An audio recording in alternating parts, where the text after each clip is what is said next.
Even during a snowstorm with the plows out, roads can still be mostly to partly covered. So there's a couple of things that you can do in order to help the snowplows help you.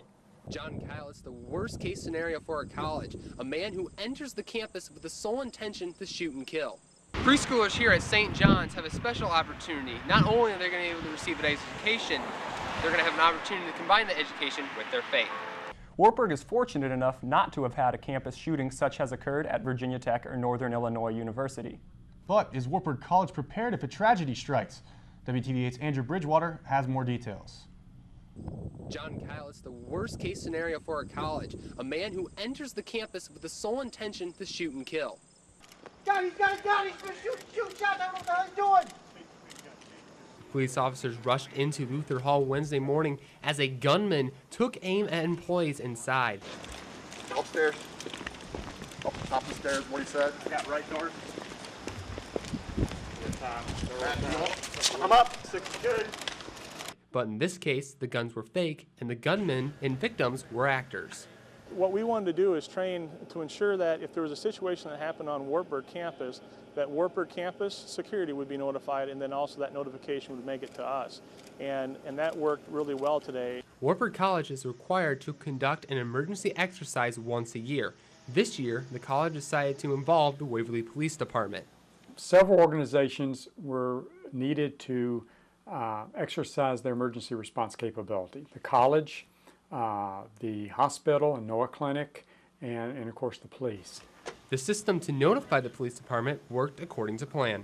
But of course, on paper, it always works well, but this was nice to see it play out.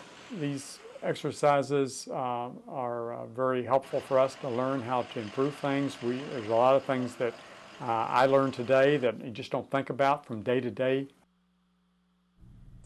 Campus Security Director John Myers told me one thing he would like to improve on is provide Wartburg with security officers with safety vests so that they can be easily identified when Waverly police arrive on scene. Reporting for WTV8 News, I'm Andrew Bridgewater.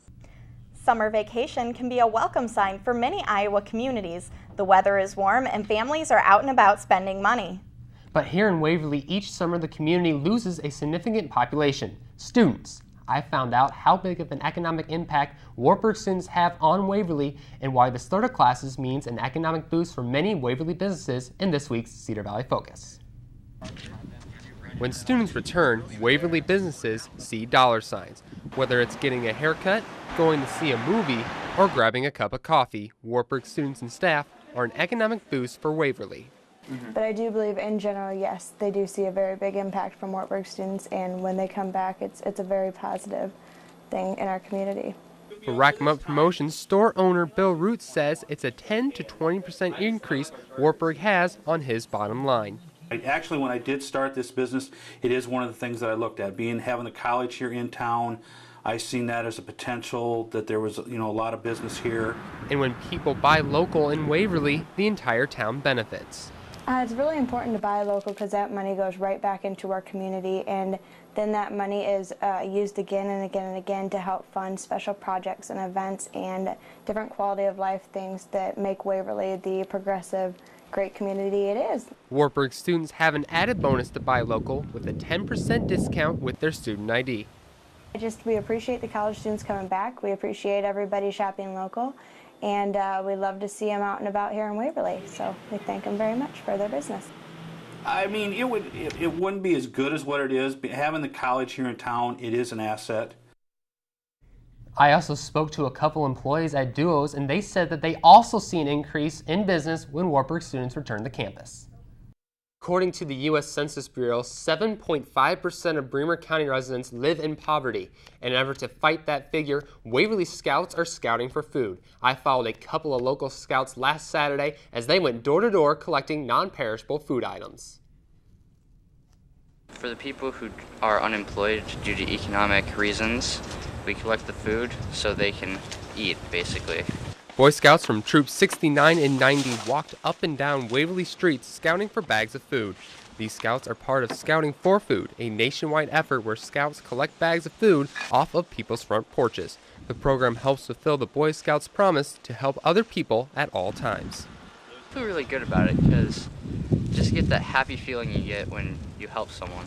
Well, I feel pretty good about this because it shows that the community helps a lot with everybody, and we all just kind of come together. And This year, scouting for food is more important than ever. According to worldhunger.org, 1 in 7 households have difficulty putting food on the table.